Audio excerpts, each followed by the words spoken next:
dari karir maupun bisnisnya melalui 3 pilar, yaitu ada learning. Nah, di Apiari kita akan ada digital skill training ya, teman-teman, khususnya di bidang product management yang menjadi fokus Apiari, dan juga kita akan ada weekly events yang mungkin teman-teman ikuti saat ini, kayak gitu ya.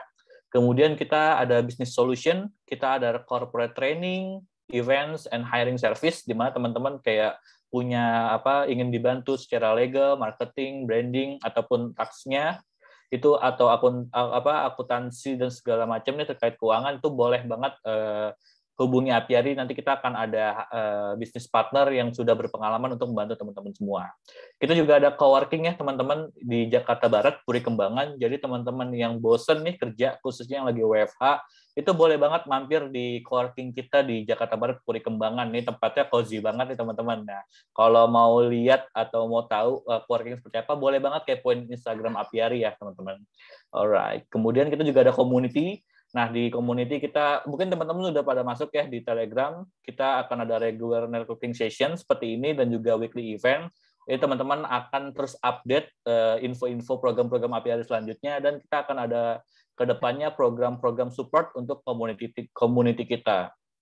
Karena tujuan kita tadi membangun atau menciptakan talenta-talenta digital di Indonesia, khususnya di bidang product management. Kita bakal tumbuh bareng-bareng di komunitas.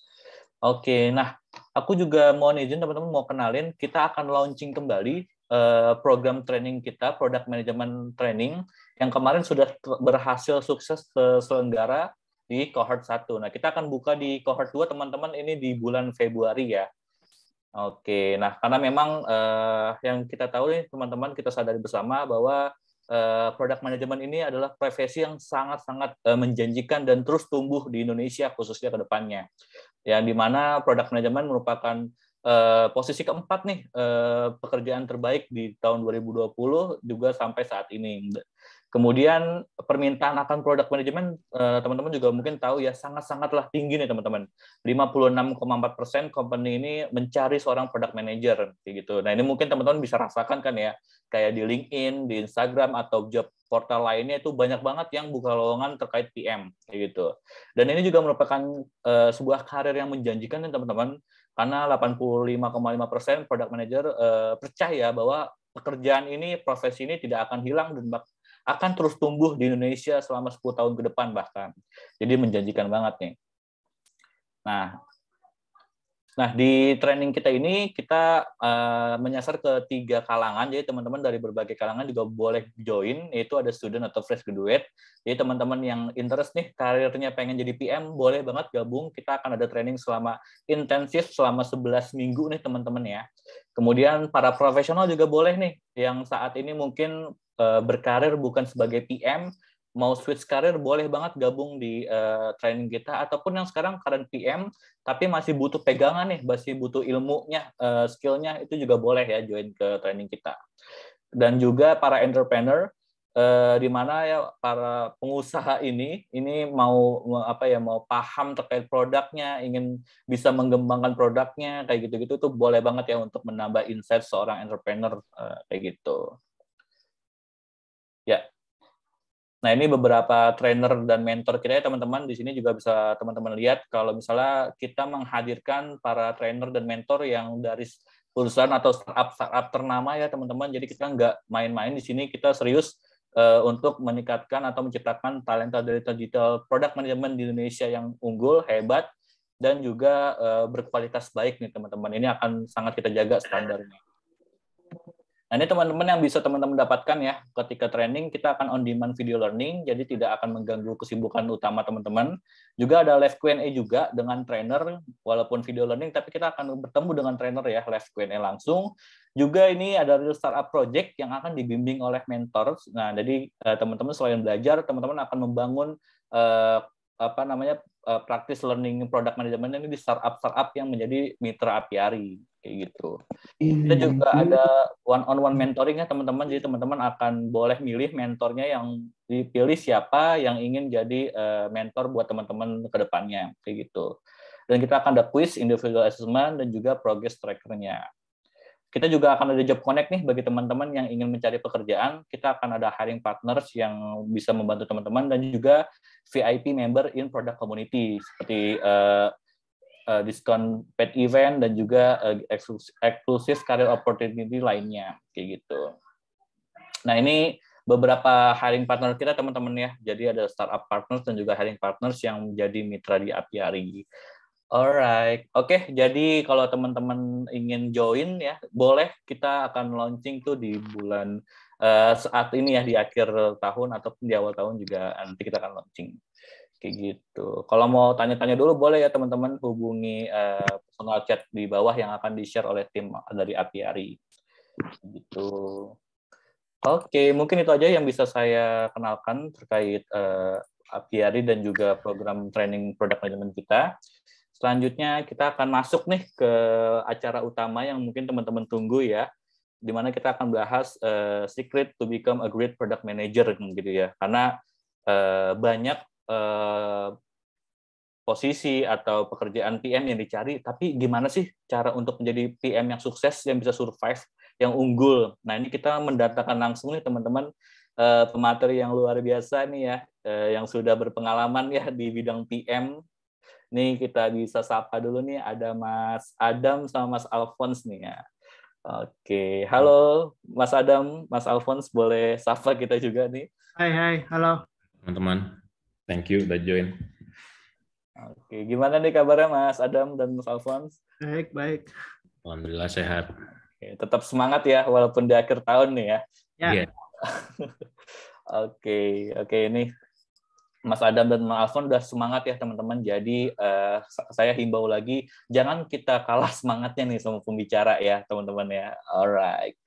Oke, mungkin pertama ya tadi teman-teman kita akan belajar dengan materi pengantar yang akan dibawakan pertama oleh Mas Adam terlebih dahulu ya. Oke, untuk Mas Adam dipersilakan. Oke, thank you Mas Revi. Saya share. Sorry.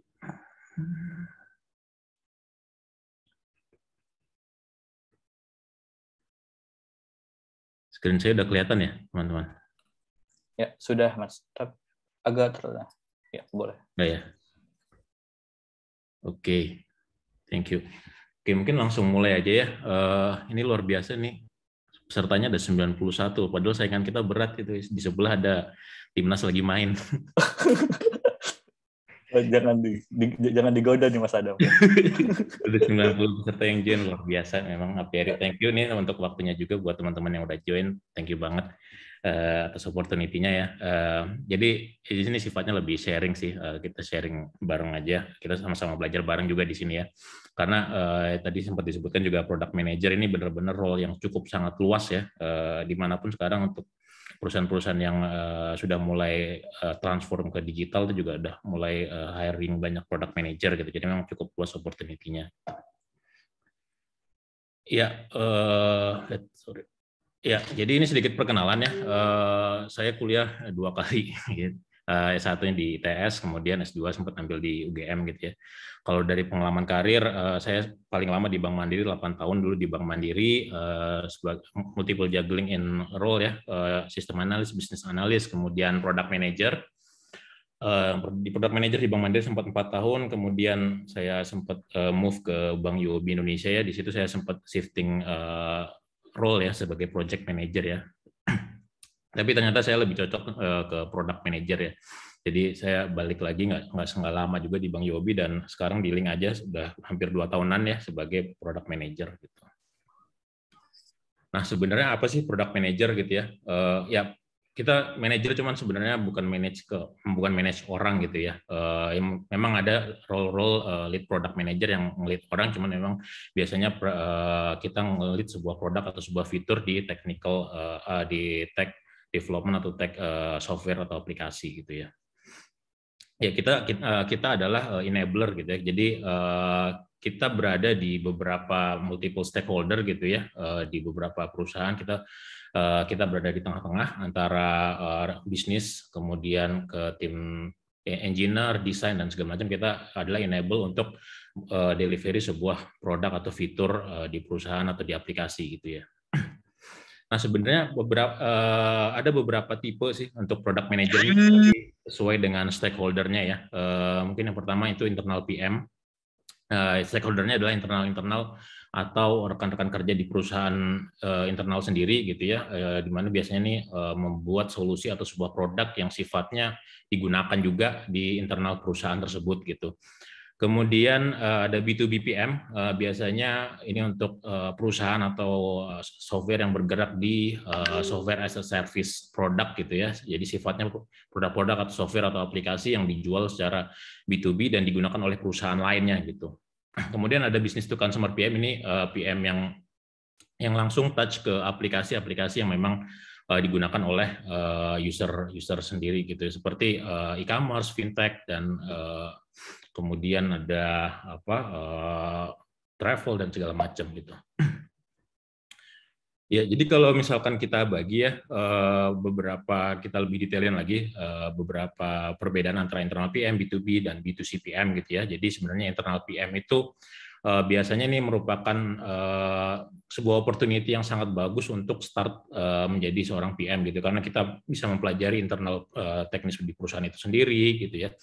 Dan biasanya juga kita akan belajar banyak project management di situ, dan dari segi risiko juga lebih rendah daripada yang lainnya, dan dari segi user ya kita biasanya berinteraksi dengan user-user internal di perusahaan gitu.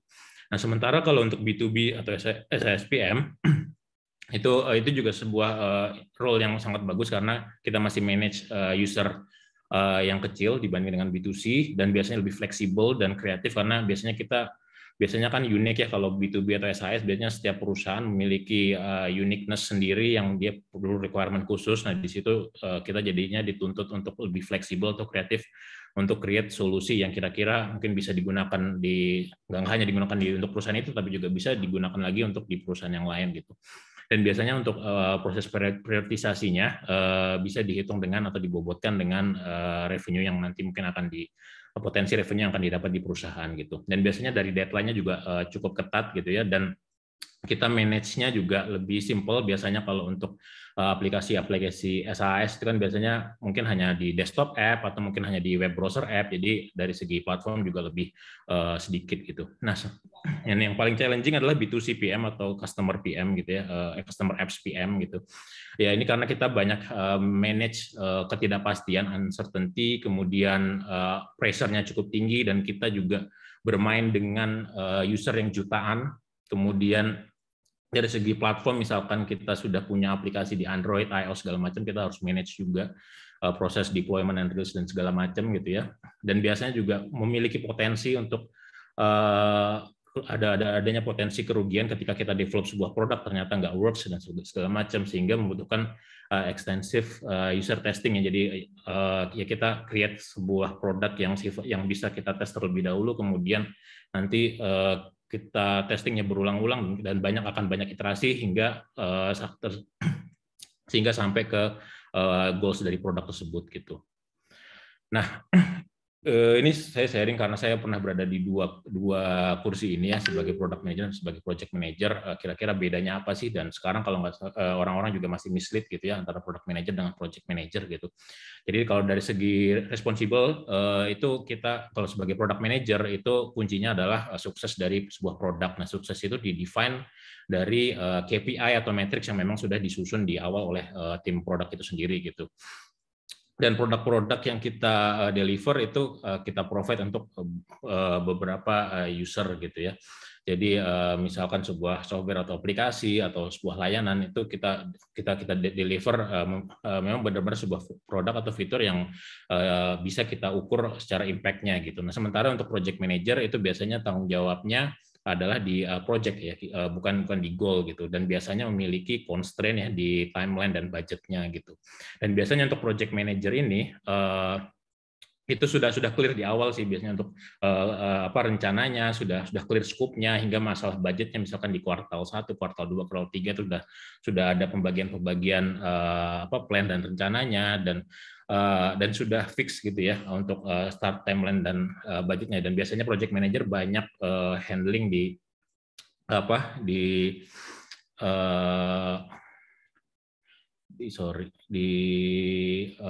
banyak handling untuk memanage bloker-blokernya gitu. Dan uniknya adalah bahwa product manager itu harus memiliki skill project management juga ya untuk execute produknya gitu.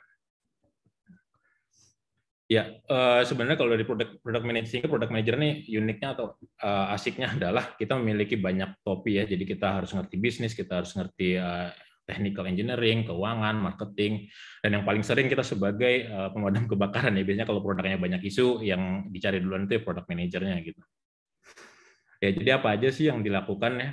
Biasanya kita ya observe, kita finding problem, kemudian kita define ya problem, karena kita membuat create sebuah produk itu biasanya start dari problem itu. Kemudian apa yang bisa kita solusikan untuk problem tersebut, kemudian kita prioritize ya dari beberapa problem, ya kita mungkin bisa banyak problem tapi nggak serta-merta sekali problem bisa kita solve dalam waktu yang bersamaan, tapi kita bisa start dulu dengan yang less effort, yang kira-kira MVP-nya at least kita bisa mengukur dulu di awal seperti apa gitu. Kemudian kita ideation, brainstorming, FGD, dan yang penting juga eksekusi ya dengan tim tech, dengan tim desainer untuk development prototype dan bisa dites juga, sehingga kita punya bahan juga untuk melakukan validasi data dari produk yang kita deliver. Dan itu kita repeat juga di awal ketika produk sudah deploy dan segala macam, kita repeat lagi, kita ulang lagi, kita lakukan iterasi sebanyak hingga tercapai goals dari produk yang kita buat. Ya, ya daily activity ya kita biasanya kalau sudah menjalankan development project secara agile, biasanya kita ada daily stand up gitu ya, kita lakukan task management ke tim tech, ke tim engine, desain dan segala macam.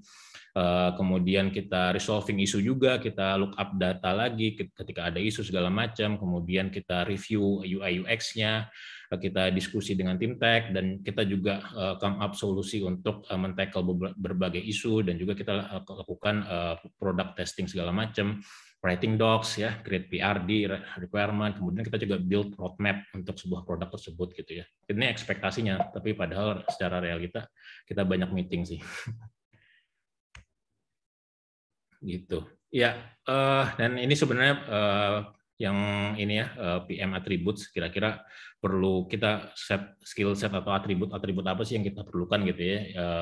Yang pertama mungkin empathy gitu ya. Jadi kita selalu put ourselves gitu di sisi customer-nya, di customer aplikasi itu kita sebagai customer aplikasi di aplikasi itu, sehingga kita bisa create journey yang baik gitu ya. Kemudian juga ya a little bit humor ya, karena kita bekerja dengan banyak stakeholder, jadi kita harus bisa menyesuaikan diri dengan berbagai macam stakeholder, karena biasanya stakeholder bisnis dan stakeholder tech itu agak berbeda ya dunianya, jadi kita harus bisa melakukan adaptasi dengan mudah dengan mereka gitu ya. Ya multitasking, karena kadang-kadang kita sebagai tech, kadang sebagai bisnis, kadang both. Kemudian selalu questioning, ya always start with why, kita selalu menanyakan problemnya kenapa kira-kira, karena biasanya ya kita sering dapat request tapi kita tetap langsung jalan tanpa ada basicnya kenapa kita harus menjalankan itu yang perlu kita harus selalu curious juga ya gitu. Dan yang penting juga planning, building, eksekusi, karena tanpa eksekusi ya hanya terjadi hanya jadi PRD buat apa juga, nggak ada impact-nya juga gitu ya. Terus ya curiosity, stay foolish, stay hungry, ya desire to build gitu ya. Tetap banyak hal yang bisa dipelajarin, dan sebagai PM ya tetap harus selalu ini sih banyak belajarnya gitu. Oke, mungkin itu dulu ya, karena waktunya juga singkat ya. Oke, thank you Mas Adam atas materi pengantarnya ya. Mungkin kita bisa lanjut ke Mas Alphonse ya. Silakan Mas Alphonse. Oke.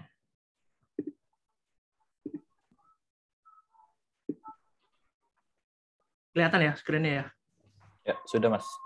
Oke ya, thank you ya. Semuanya udah join. Mungkin langsung aja nih karena waktunya terbatas gitu kan. So topik yang mau saya bawain tentang gimana sih gitu kan jadi great product manager gitu ya. Ini topiknya sebenarnya luas banget, berat banget gitu kan. So tapi waktunya terbatas gitu kan. So ya hopefully nanti bisa tepat waktu ya. Saya punya sekitar 20 slide, jadi satu slide kurang lebih sekitar 30 detikan gitu kan. Mungkin perkenalan diri dulu. Ya, panggil aja Alphonse ya. Sekarang saya di Red Door sebagai Associate Product Director. Pengalaman product management kurang lebih sekitar 10 tahun. Sebelum di Red Door, saya pernah di OVO 2,5 tahun, di Tokopedia sekitar 3 tahun gitu kan. So kalau mau reach LinkedIn saya ada di bawah situ. Nah, ini tentang materi kita kali ini. Jadi saya lebih fokus ke mindset ya, product mindset gitu kan. Baru nanti diikutin sama metodologi, framework, skill gitu kan. Kenapa? Karena saya pikir product mindset itu yang harus ada gitu kan, dimanapun PM itu ada di satu perusahaan, di industri manapun gitu kan. Karena at the end kalau kita nanti bicara tentang skill set, framework gitu kan, setiap perusahaan, setiap industri, setiap organisasi itu pasti implementasinya beda-beda gitu kan. Tapi yang harus tetap sama itu adalah mindset produknya gitu. Nah, makanya di materi kali kita saya lebih fokus ke gimana sih mindset produk gitu kan untuk jadi great product manager gitu kan, seperti itu. Nah, saya fokus ke 3 hal ini gitu kan. Jadi yang pertama building product karakter gitu kan. Personal karakter yang seperti apa sih yang setiap product manager itu harus punya gitu kan. Dan ini yang bedain antara product manager dengan bukan product manager. Product manager yang biasa aja sama yang luar biasa itu ada di karakteristik ini. Terus yang kedua, again tadi gitu kan, product manager itu kan nggak bisa jalan sendiri gitu. Kalian ada interaksi dengan macam-macam tim di satu perusahaan gitu kan. Dan untuk section yang kedua ini kita bahas gimana sih product manager ini building relationship dengan other team. Ada tim finance misalnya gitu kan, tim operation, tim customer service, tim bisnis gitu kan. So itu kita akan bicara tentang connecting the dots. Nah, terus yang ketiga ini yang juga penting gitu kan, gimana style leadership ketika seorang product manager harus nge-lead product team. Product team ini di sini maksudnya tech team, data gitu kan, design, researcher gitu kan. So nanti saya akan sharing sedikit tentang servant leadership di situ. Oke, so langsung mulai aja ya. Ini tentang apa sih bedanya PM sama bukan PM gitu kan. Nah, basically seorang PM gitu kan yang baik gitu kan itu harus bisa jawab 3 pertanyaan ini. Apa produk apa yang kamu mau bikin? Terus kenapa kamu bikin produk itu gitu kan? Terus kapan customer bisa punya ini gitu kan? So tadi di presentasi sebelumnya Mas Adam juga sempat share gitu kan, kenapa penting pertanyaan why ini penting banget gitu kan. Karena at the end gitu kan, kalau kita selalu tanya gitu kan pertanyaan why gitu kan, kenapa sih kita build produk ini gitu kan, itu akan jadi satu mindset gitu kan sampai problemnya itu solve gitu kan, pertanyaan ini akan terus ditanyain gitu kan. So jadi cara jawabnya juga beda gitu kan. Kalau misalnya let's say kenapa kamu bikin produk ini gitu kan, oh karena CEO-nya minta gitu kan, CEO-nya mau bikin. Nah itu bukan jawaban product manager gitu kan. Product manager itu ketika ditanya kenapa kamu bikin produk ini, bawa fakta gitu kan, bawa data. Oh karena customer retention kita itu dari 3 bulan terakhir cohortnya turun terus gitu kan, dan ini nggak bagus gini, tandanya nggak health gitu kan, customer itu leaving the product gitu kan. So waktu itu kita harus do something gitu kan untuk anticipate gitu kan. So fokus kepada pertanyaan tadi gitu kan, kenapanya gitu kan. Terus kapan customer bisa pakai produk ini gitu kan. Mungkin pertanyaan loh, itu kan tanggung jawabnya produk tech team gitu kan, atau mungkin tanggung jawabnya project manager gitu kan. Ya tetap aja gitu kan, product manager itu kan ownership-nya ada di produk. Jadi kalian itu juga harus tahu gitu kan, timeline-nya itu kapan ini produknya selesai gitu kan, testingnya mulai kapan gitu kan, rilisnya misalnya sampai 100% user bisa pakai aplikasinya itu kapan, itu tetap ada di product manager gitu kan. So degree of answer-nya gitu kan, masing-masing pertanyaannya kan beda-beda gitu kan, tadi tergantung kompleksitas produk atau kompleksitas feature yang di own sama si product manager itu gitu loh. Nah, terus yang kedua fokus ke problem timbang solusi gitu kan. Ini nggak kebalik gitu kan, nggak. Karena ini gitu kan, kenapa sih kita harus fokus ke problem gitu kan daripada solusi? Karena ini tadi gitu kan, solusi itu kadang-kadang susah di breakdown ya gitu kan. Solusi itu susah dibikin prioritas gitu kan. Solusi itu bisa aja kadaluarsa gitu kan. Contoh gitu kan, solusi misalnya kita bilang problem versus solusi ya. Problem itu kita mau misalnya user itu pergi ke satu tempat itu on time gitu kan. Itu problem dari tahun misalnya kita bilang 10 tahun lalu, sekarang 10 tahun yang akan datang problem itu akan terus ada gitu kan. Tapi kalau solusinya gitu 10 tahun lalu mungkin ada, kita bilang oh pakai teknologi apa radio gitu kan, GPS gitu kan. Sekarang kita bisa punya navigation app gitu kan, Google Map, Apple Map gitu kan. Jadi itu kenapa yang saya bilang fokus ke problemnya gitu loh, bukan fokus ke solusinya. Karena solusi itu bisa outdated gitu kan, bisa aja bias juga gitu kan, tergantung siapa yang request gitu kan. Yang request mungkin experience lebih tinggi gitu kan, secara organisasi dia levelnya lebih tinggi, oh dianggap omongannya dia tuh benar gitu, belum tentu gitu kan. Jadi solusi itu jangan terjebak pada fokus ke solusi gitu kan, tapi kita better fokus ke problemnya gitu kan.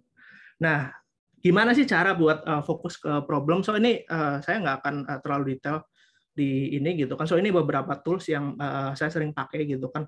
Yang pertama itu ada 5 whys. Intinya itu tanya repeat sampai 5 kali pertanyaan kenapa dari jawaban sebelumnya. Ada yang pakai 7 why, terserah gitu kan. Yang penting kalian confidence nggak bahwa itu sudah reach the root cause-nya gitu kan. Terus yang kedua ini juga yang menarik gitu kan, ada jobs to be done dari Alan Clement. Kalian nanti kalau mau tahu lebih detail silakan googling aja gitu kan, karena kalau saya bahas nggak bakal cukup waktunya gitu kan. Nah, terus kita bahas ke section yang kedua gitu kan. Saya kasih judul ini connecting the dots gitu kan. So product manager itu kalau kita secara nature gitu kan, product manager itu punya banyak responsibility, tapi authority-nya itu kadang-kadang kecil banget gitu loh. Jadi ini pentingnya gitu kan, gimana sih product manager ketika bangun relationship dengan other stakeholder di luar tim produk gitu kan, harus ada common ground gitu kan. Common ground itu maksudnya in the same page lah gitu kan. Semua orang tahu gitu kan, kalian lagi bikin produk apa gitu kan, buat apa. Tadi tiga jawaban pertanyaan tadi gitu kan. Bikin produk apa, kenapa bikin produk itu gitu kan, dan kapan selesainya gitu loh. Dan ini juga nanti saya mau highlight gitu. Kenapa holistic approach gitu itu juga super important gitu kan buat seorang PM dalam develop satu produk atau satu feature gitu kan. Nah, kenapa sih holistic approach? Holistic itu maksudnya menyeluruh ya. Kalian jangan kalau ketika bikin satu produk jangan istilahnya mikir sendiri terus dikerjain sendiri gitu kan, terus rilis sendiri, nggak bisa gitu. Makanya saya tulis di sini yang pertama gitu kan, product manager itu bukan mini CEO. Jadi mungkin kalian teman-teman sering dengar gitu kan, oh product manager itu mini CEO. Enggak, itu saya pribadi nggak setuju gitu loh. Karena at the end gitu kan, di satu perusahaan ada the real CEO-nya gitu kan. Dan ketika misalnya kita ngomong CEO itu punya power, punya authority gitu kan. Sedangkan PM itu sometimes nggak punya authority seperti itu gitu loh.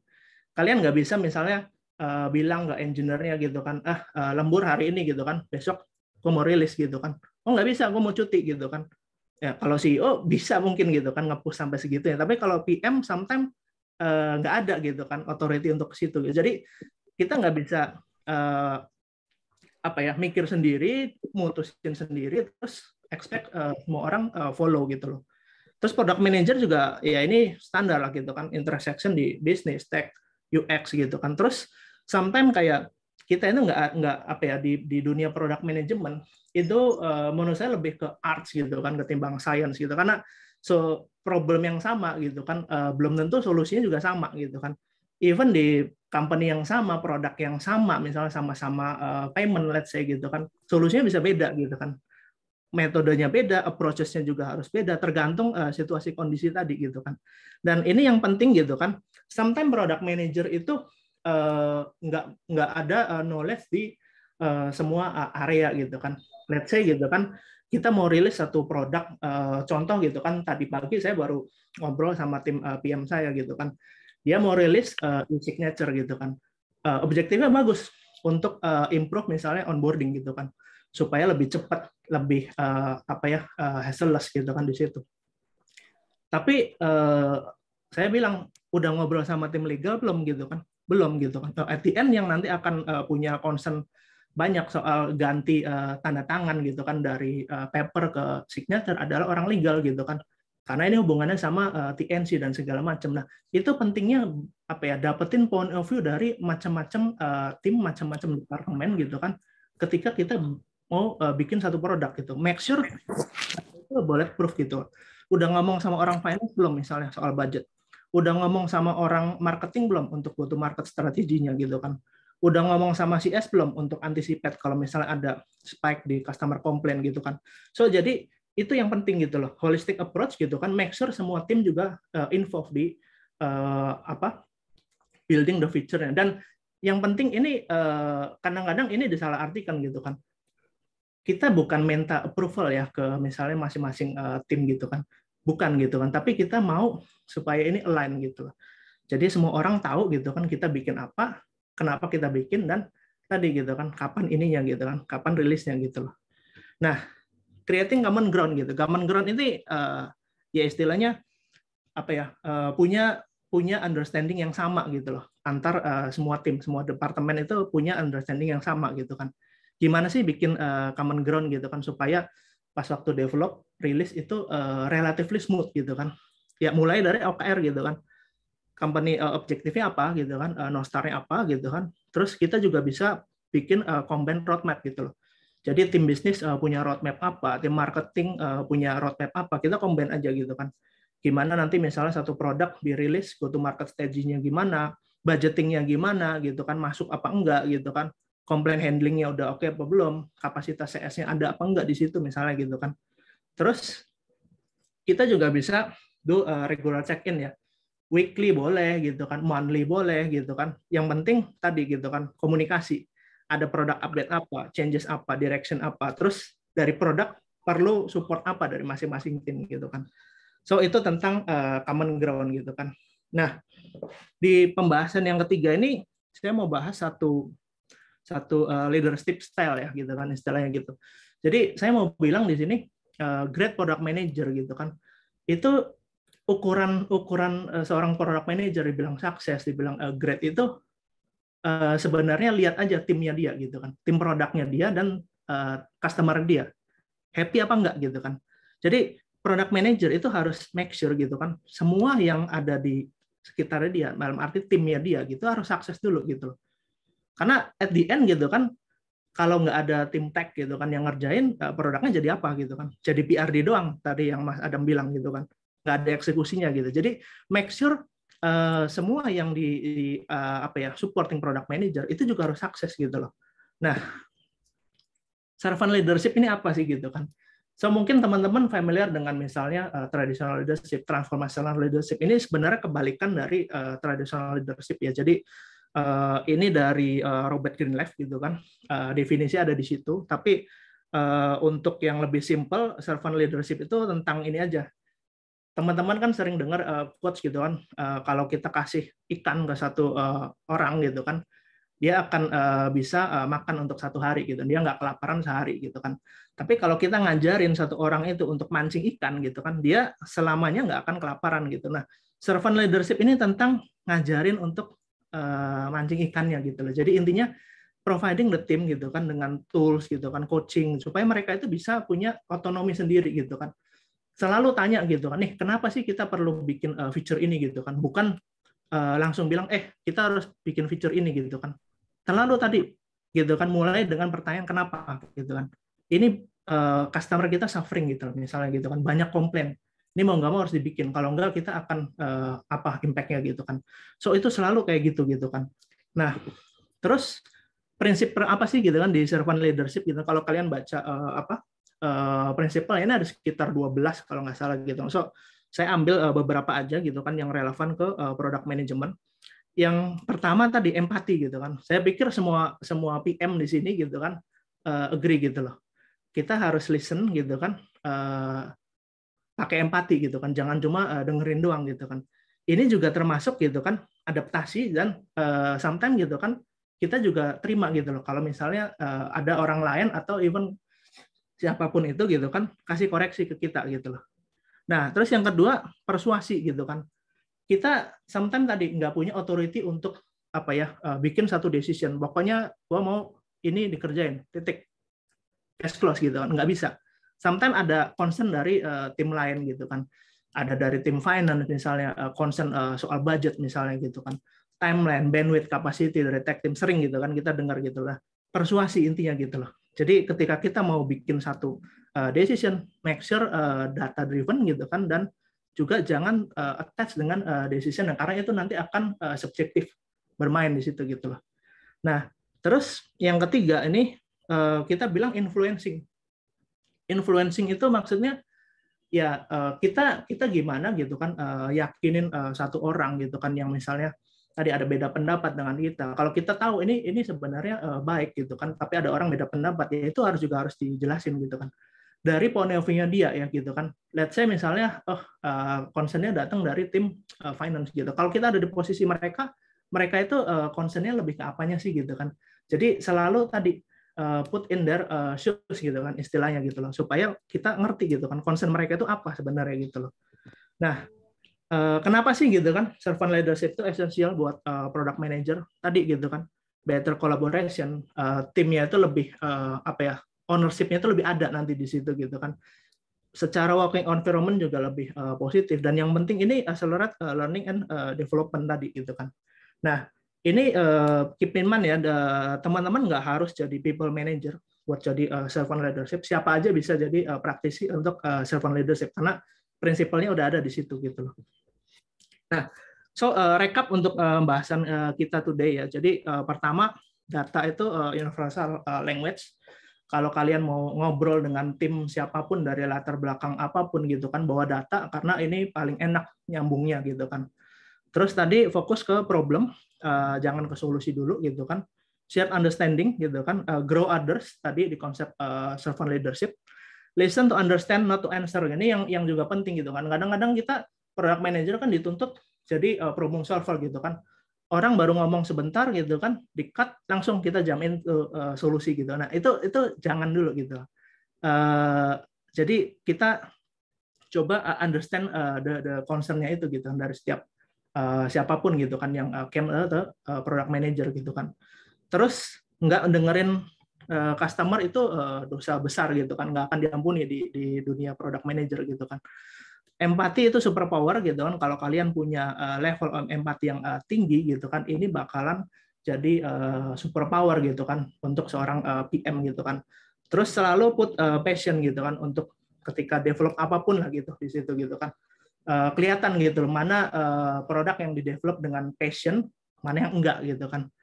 Terus juga harus super proud, bangga lah gitu kan. Kalian develop apa gitu kan, be proud aja gitu kan, ke internal gitu, ke eksternal. Ini saya berhasil bikin ini gitu kan di situ gitu kan.